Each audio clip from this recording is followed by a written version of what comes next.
السلام عليكم ورحمة الله وبركاته. داوداياشا أفريكا تي في 4 waxaa kusoo dhawaatiin casharkii 27aad ee casharadii cilmiga maamulka aan ku guda jirnay. waxaan ka soo hadlaynay casharadani ugu dambeeyay howlaha urur walba ama shirkad walba company walba uu qabto. waxaan ka soo hadalnay aan soo falanqeynay si tafsiil ah ama si faahfaahsan aan uga soo hadalnay howsha qaabilsan maamulida shaqaalaha. waxaan ku soo xujinay howsha qaabilsan maamulida maaliyadda ururka. waxaan ku soo xujinaynaa howsha qaabilsan suuqgeynta howsha qaabilsan. marka shirkadda ama company-ga markuu wax soo saaro, ha ahaadaan waxyaabuhu soo saaray services ama khadamaad ama adeeg, ama ahaado badeeco ama goods ayuu soo saaray. marka wuxuu u baahan yahay waxyaabaha uu soo saaray inuu suuq geeyo say dadka uga gataan. suuqgeyntu marka maxay tahay? suuqgeyntu waa howsha qaabilsan dhammaan waxyaabaha ama waxyaabaha ururkaas uu sameeyo oo ujeedadeedu uu tahay in la gaarsiiyo muntijka ama productiga ururkaas uu leeyahay, shirkadaas ay leedahay, mustahliga la gaarsiiyo.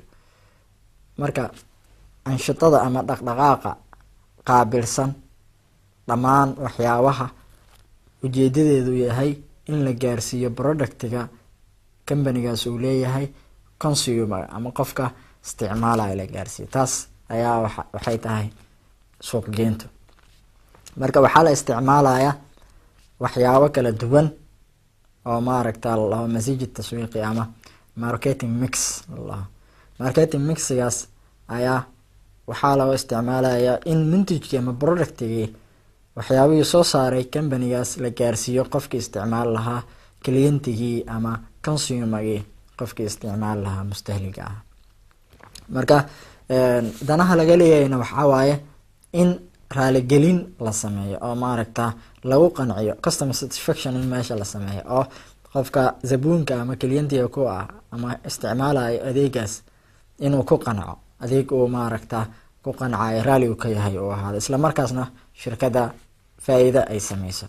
marka labada shay ugu muhiimsan ee taswiiqa ama suuqgeynta u socda waxaa waaye kow in la raaligeliyo ama customer satisfaction la sameeyo, isla markaasna shirkada ay faa'iido fiican ay sameyso. marka ururo fara badan oo caalami ayaa qeexay suuqgeynta. marka American Marketing Association naftirkiisa uu qeexay, waa urur oo Mareykan ah oo qaabilsan suuqgeynta. marka ururka Mareykan suuqgeynta uu qeexay dhamaantood waxay ku qeexeen suuqgeynta inay tahay waa process ama camaliyad oo hadafkeedu yahay in la kala bedeshto adeega iyo badeecadaha in la kala bedeshto, camaliyad tabaadul ay dhacdo, in la kala bedeshto adeega iyo badeecadaha iyo fikradaha naftirkooda ay la kala bedeshto. suuqgeynta kaliya ma gasho maaragta adeeg iyo badeeco la soo saaray, fikirka naftirkiisa waa la suuqgeynaya, fikirka naftirkiisa waa la suuqgeyn karaa. taas oo maaragta ay sameynayaan ururada ama shakhsiyaadka ay sameynayaan, waxayna ku sameynayaan bii'a ama bulsho ama bii'a environment oo maaragtay deegaan oo dynamic ama mutaxarik ah oo isbedbedelaya. marka ayagoo isticmaalayo qorsheyn, ay qorsheynayaan awal marka la suuqgeynayo waxa ugu horeeya sameynaysa waa qorsheyn waaye, si maaragta loo abuuro badeecadaha iyo adeegyada loo baahan yahay. maxay yihiin adeegyada ama badeecadaha ay dadku u baahan yihiin? waa ogaanaysa, kabacdi waa usoo saareysa, kabacdi sicirkooda ama maaragta pricekooda, qiimahooda naftirkeeda waa xadidaysa, qiimaha adeegaas meequu noqonayo. adeegii markaa ogaato adeega loo baahan yahay aa soo saarto, qiimihiisana waa xadidaysa, iyo qaabka u gaarsiin lahayd, distributionka u sameyn lahayd naftirkeeda, iyo qaabka maaragta promotionka u sameyn lahayd ama tarwiijka ama ogeysin lahayd muntijkaas inuu jiro, ogeysin lahayd qofka adeegsanayo. dhamaan intaas in la sameeyo si oo maaragta loo gaaro ujeedooyinka qeybaha kala duwan ee suuqgeynta xiriir kala leh, kuwaas oo ah kuwa wax soo saara, shirkada wax soo saarta, iyo kuwa maaragta isticmaala oo mustahlikiinta iyo dadka mas-uulka ka ah naftirka ururkaas oo maamulka ka ah. Marka intaas ayaa waxaa la dhahaa suuqgeynta. Marka suuqgeynta saa ujeedno ma aha gaditaan kaliya, beyc kaliya maaha, in aa wax gado kaliya maaha. Suuqgeynta marka waa process ama camaliyad ama howl oo waxaa waaye howlo fara badan soo hoosgalayo, howlahaas isku jiraan ayaa waxaa la dhahaa suuqgeyn. Marka ahmiyadda ama muhiimada ay leedahay maxay tahay suuqgeyntu? Kow waxaa waaye waxay kordhinaysaa mabiicaadka ama saleska companygaas, waxyaabuhu gadaay ayay kordhinaysaa, sare u qaadaysaa. Mar walbo waxyaabuhu gadaay gaditaankiisa ama mabiicaadkiisa saleskiisa ay kordhana maxaa dhacayo? Waxay ka qayb qaadanaysaa tan labaad, waxay ka qayb qaadanaysaa kobaca companygaas ama shirkadaas way kobcaysaa. Mar walbo mabiicaadka ay kordhaan, faa'iidada badanaysa, companygiina wuu sii weynaanaa. saas oo kale waxay ka qayb qaadanaysaa in maaragta la abuuro maaliyada, la abuuro si oo maaragta loo howlgeliyo dowr iqtisaadiya, maaragta economic cycle oo maaragta ka dhex dhacayo shirkadaas waxay soo saaraysaa mudkhilaad, mukhrijaad ay leedahay. mudkhilaadka iyo camaliyaadka iyo mukhrijaadka iyo dhamaantood waxay u baahan yihiin lacagay u baahan yihiin. lacagaas si loo helo marka inay kordhisaa waxyaabihii gadaysay, lacag fiican si ay u hesho ay u kordhiso soo saarkeeda. tan kale taswiiq ama suuqgeynta wuxuu isku dayayaa inuu maaragtay gaarsiiyo badeecada ama adeega sicirka ugu yar, tayadana ugu badan uu ku gaarsiiyo qofka isticmaalaya mustahliga ah. qofka isticmaalaya marka tayada ugu badan ayuu sameynaya, isla markaasna sicirka ugu yar ayuu ku gaarsiinaya. Marka suuqgeynta muhiimad aad u weyn ay u leedahay qeybo kala duwan oo waxay u sameysaa shaqo abuur ayay sameysaa. waxay shaqo abuur u sameysaa dadka waxyaabaha gado, dadka maaragta qeybta oo advertisement ka shaqeeyo, advertisement industry dadka ka shaqeeya mucalimiinta ah. waxay kaloo shaqo u sameysaa dadka ka shaqeeya maaragta naqliga oo maaragta rarida qaabilsan maaragta naftirkooda waxay soo hoosgalayaan suuqgeynta. waxaa ujeeda badeecada hadda Africa laga isticmaalayo badana ama Soomaalideena ay isticmaalaan badana waxaa laga keenay wadamo fog sida Shiinaha camal. marka laga keenayo waxaa lasoo saaraya maraakiib waaweyn, lasoo saaraya maraakibta marka badaha lagu soo xiro waxaa lagu soo qaadaya baawur waaweyn oo isjiidyo ayaa lagu soo qaadaya. intaas dhan dadka ka shaqeynaya waxaa shaqo abuur u sameeyay suuqgeynta ayaa shaqo abuur u sameysay. kuwa kale ka shaqeynaya maaragta ganacsiga guud jumlada ah iyo ganacsiga tafaariiqda, intaas dhan waxay soo hoosgalayaan suuqgeynta. marka ahmiyadaas aad u weyn ama muhiimadaas aad u weyn ayay suuqgeyntu leedahay. marka canaasirta ama elementska ay ka kooban tahay suuqgeyntu maxay tahay? kow waxaa waaye in la ajiibo ama la daboolo baahida dadka mustahlikiinta ah, baahida mustahlikiinta ama dadka isticmaala doonaya adeegaas baahidooda in la daboolo. tan labaad in la beegsado zabaainta ama klientiga oo maaragta munaasibka ah. klientiga munaasibka u ah companyga muxuu yahay? oo klientiga wuxuu noqon karaa kuwo lacaga fara badan haysta, kuwa dakhligooda ama lacagta soo galaysa mushaarkooda uu sareeyo. waxay rabaan waxyaabo tayo leh, qiimahoodana qaali ah. qiimaha way iska bixin karaan, waxyaabo tayo leh ay doonayaan. kuwana waxaa waaye dakhligooda iska yar oo waxay doonayaan waxyaabo maaragtay qiimahooda dhacsan oo yar, qiimahooda yar, tayadooda diirad ma saarayaan. marka zabaainta munaasibka ayaa istidaafsanaysa, ma dadka lacagta haysta waxyaabo qaali ah ka gadi karto tayana leh, ama dadka lacagta aan haysan waxyaabo maaragta raqiis ah ka gadi karto oo tayadooda muhiim aan ahayn. waxay kaloo canaasirta kamid tahay in maaragta companyga uu maaragta kaga hormaro kambaniyada kale oo isla meesha uu ka shaqeeyo, sectorka uu ka shaqeeya si uu hormaro. marka hadii shirkad ay doonayso ama company uu doonayo munaafisiintiisa ama competitors-ka inuu ka hormaro, waa in diirada uu saara suuqgeyntiisa. tan kale waxaa waaye xaqiijinta ama gaaritaanka faa'iidooyin.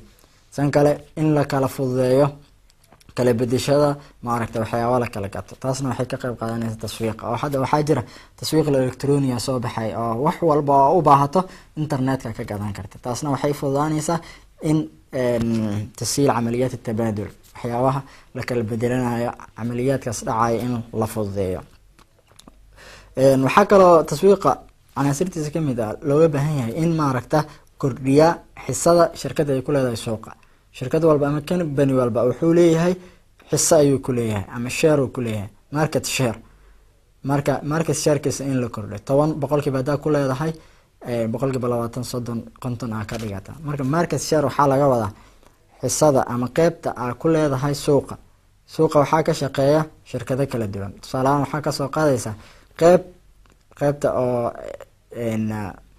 shirkadaha ka shaqeeya qaybta duulimaadka ka soo qaad way yaryihiin hadii tusaalahan meesha ay jirto 3 shirkado duulimaad mid walba waxay leedahay suuqaas qayb ay ku leedahay mid waxaa laga yaabaa 70% inay leedahay oo 70% lacagaha qaybtaas ay mabiicadkeeda ayadaa gada marka qaybta ugu weyn mid waxaa laga 10 inay leedahay mid kalena ay leedahay 20 marka marketka 100% markuu ka kooban yahay waxaa loo qaybinayaa shirkadaha ka shaqeeya marka shirkad walba qaybtay ku leedahay marka market share-ka ama waxa la dhaho xisa suuqiya in sare loo qaado taasna waxaa kamid ah suuqgeynta waxyaabaha muhiimka laga doonayo marka suuqgeynta marka laga hadlayo shirkad walba suuqgeynteeda markay ka hadlayso waxyaabo muhiim ayaa jira qaybo muhiim ah suuqgeynta qaabilsan qaybta ugu horeysa waxaa waaye ridaa almustahlik waxa la ama customer satisfaction oo ah in maaragta qofka adeega isticmaalayo in karaali ahaada ama uu ku qanca adeega marka in la waxyaabo uu ku qanco qofka adeegsanayo adeega shirkadaas ama badeecadiisa in loo sameeyo waxaa waaye customer satisfaction waxaa lagu qiyaasaa muntijaadka iyo maaragta waxyaabaha ay soo saarto shirkadaas say maaragta ay u qaabilsan yihiin ay u waafaqayaan waxyaabaha ay ka doonayaan mustahliga waxyaabuhu doonaya qofka adeegaas gadanayo ama badeecadaas gadanayo tusaale waxaa rabtaa mobile inaad soo gadato mobilekaas markaad soo gadanayso waxaa doonaysa waxyaabo ayaa tawaqucaysa oo prediction ay ku sameynaysaa waxaa u malaynaysaa mobilekaas inuu fiican yahay cameradiisa ay fiican tahay kida marka mobilka markaad soo gadato haddii waxyaabihii u malaynaysay iswaafaqaan taas waxaa la lahaa customer satisfaction oo waa ku qanacaysaa waana ku faraxsanaanaysaa asxaabtana waa u sheegaysaa laakiin haddii saa u malaynaysa maane si ka duwan uu noqdo oo maaragta saa u malaynaysa kasii hooseeyo taas waxay dhacaysaa inaa maaragta aan ku farxin ka bacdi dadka maaragta word of mouth ayaa la taasna dadkana u sheegta wax jira ma mobilkaas dhahda marka customer satisfaction aaday muhiim u tahay oo waxay muhiim u tahay in qofka camilka ama zabuunka uu sameeyo walaa ama loyalty uu sameeyo companygaas mar walba uu ku qanco adeega companygaas uu sameeyo ama badeecada uu soo saaro waxyaabo uu soo saaro mar walba uu ku qanco waxaa dhacayo in walaa uu sameeyo uu kasii gato mar labaad uu kusoo laabto marka customer satisfaction faa'iidaas ay leedahay marka waxaa kaloo usii galaynaa mas-uuliyaadka laga rabo dadka mudiirada ka ah suuqgeynta mas-uuliyaadka laga rabo koo waxaa waaye inuu falanqeeyaa furasta ka jirta furasta suuqgeyneed ee meesha ka jirta furasta taswiiqiya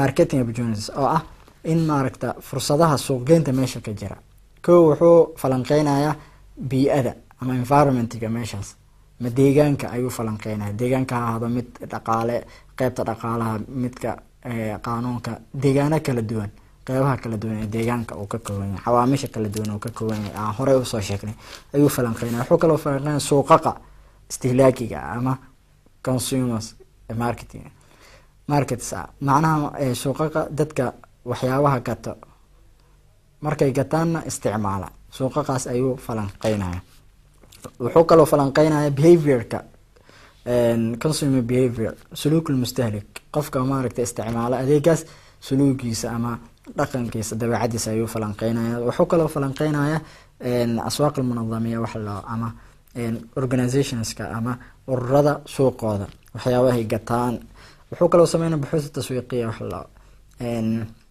marketing research wax la suuqa ayuu wuxuu kasoo aruurinaya xog kasoo aruurinaya, wuxuu kaloo sameynaya nidam macluumaad oo ah information system. intaas dhan waxaa waaye howsha koowaad uu qabanayo qofka mas-uulka ka ah ama maamulaha ka ah waaxda suuqgeynta. howsha labaad uu qabanayo waxaa suuqa ayuu dooranaya. hadda falanqeyn uu sameeyey, wuxuu sameeyey baxthi uu sameeyey, research uu sameeyey, wax walba xogtii ayuu soo aruuriyay. tan labaad wuxuu dooranaya suuqa ayuu dooranaya, suuqii uu qayb gali lahaa. marka suuqa ayuu qaybinaya, segments ayuu u qaybinaya qaybo kala duwan. waxaa jira caruurta waxyaabo ay u baahan yihiin, adeegyo u baahan yihiin, dhalinyarada, duqeyda. marka suuqii ayuu qaybinaya, qaabab kala duwan uu qaybinaya. cumriga ayuu qaybin karaa, wuxuu qaybin karaa qaab oo dakhliga ku saabsan, dad lacag haysta, dad lacag aan haysan ayuu qaybin karaa. mantiqal juqraafiya ayuu ku bees gareyn karaa. marka suuqii ayuu qaybinaya. kabacdi markuu suuqa qaybiyo wuxuu dooranaya brandigiisa ama taxdiid ilmaarka, maarkada oo isticmaalayo ayuu qaybinaya.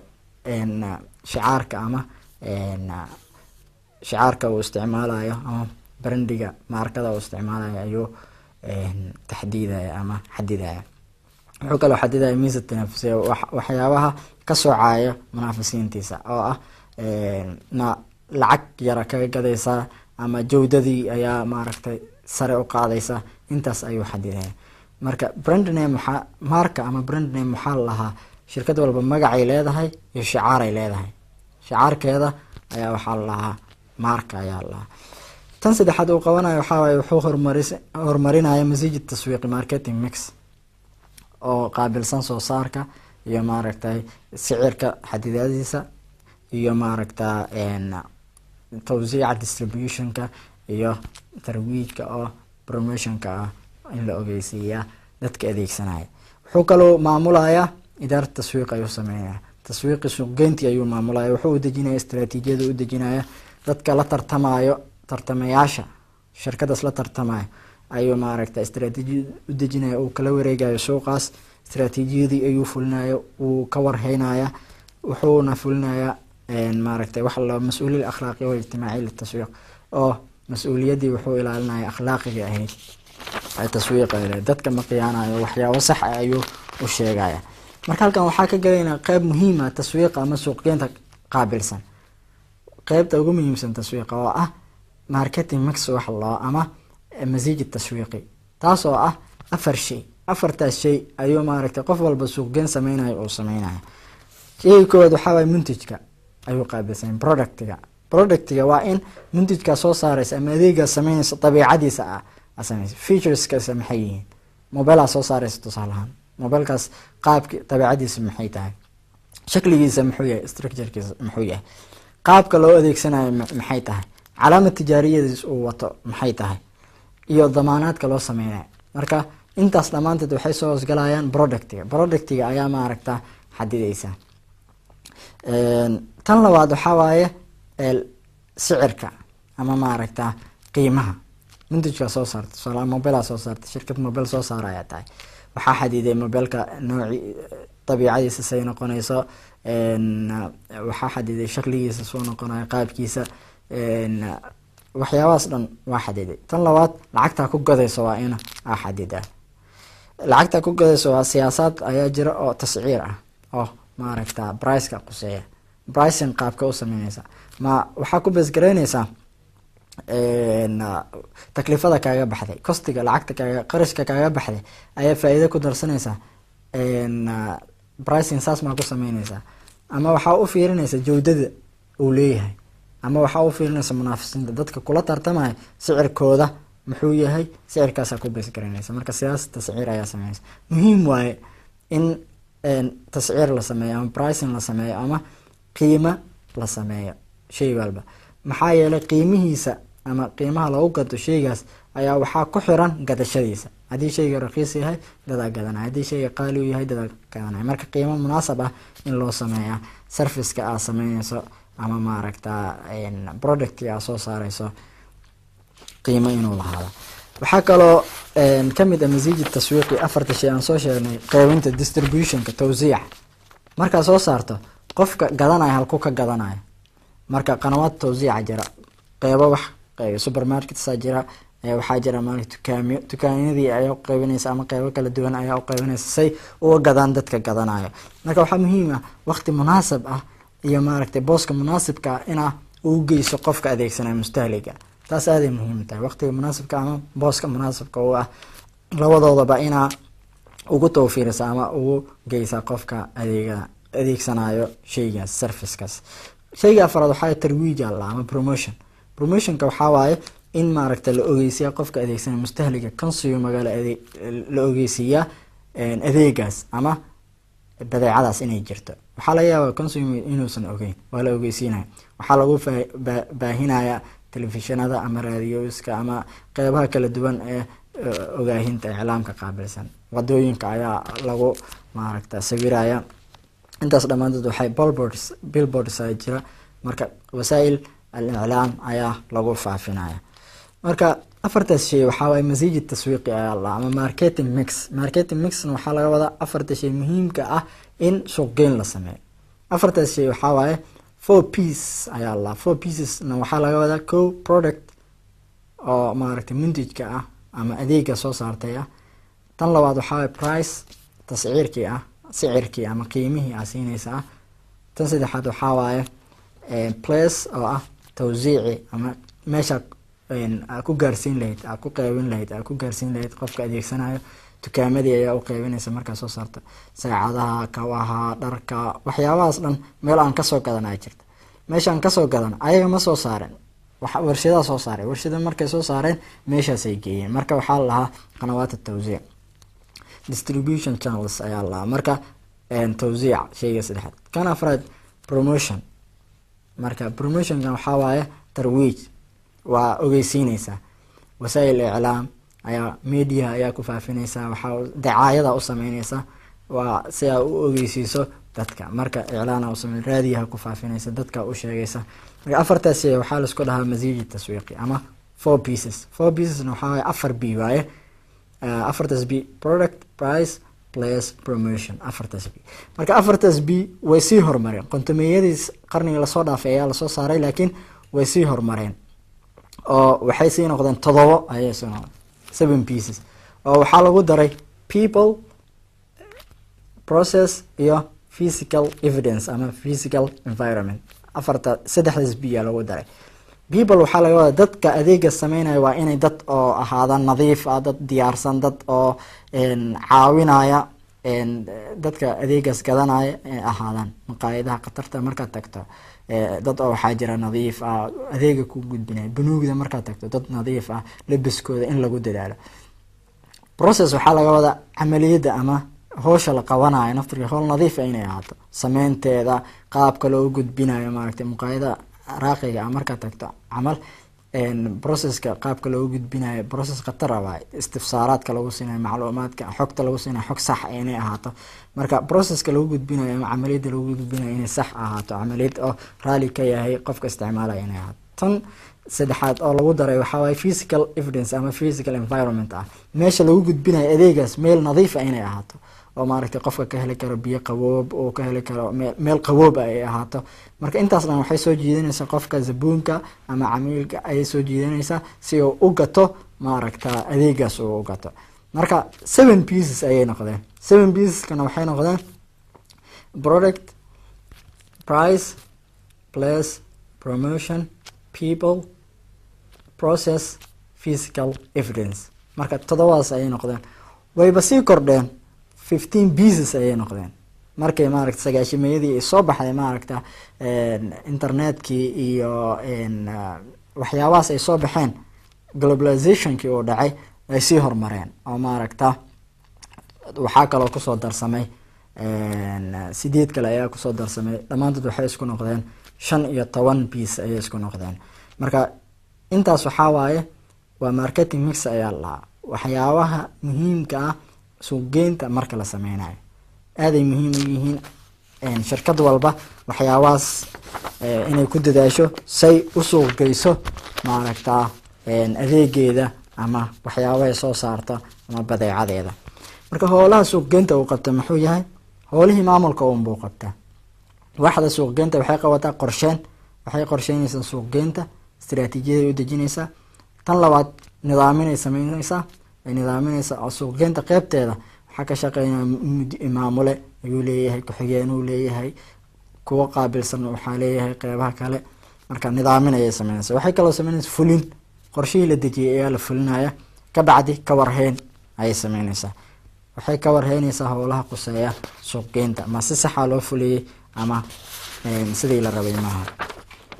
marka intaas waxaa waaye inta quseysa suuqgeynta. waxaa kaloo jira maamulo qeybo waaxo kale oo urur walba ama company walba uu leeyahay. waaxahaas waxaa kamid ah waaxda cilaaqaadka guud ama xiriirka guud, waaxda tiknolojiyada iyo xogta ayaa kamid ah, iyo hadba shirkad walba ama company walba waaxihiisa wuxuu u sameysanayaa howlaha uu qabanayo. marka howlaha uu qabanayo ayuu ku beesgareynaya iyo goobta uu ka shaqeynayo. marka intaas waxaa waaye waaxaha kala duwan ama idaaraadka maamulada kala duwan company walba ama urur walba uu leeyahay. intaasaan kusoo gabagabeynana howlaha company walba uu qabto ama urur walba uu qabto. casharkeeni kale intaan ku kulmayno. asalaamu calaykum waraxmatullaahi wabarakaatu.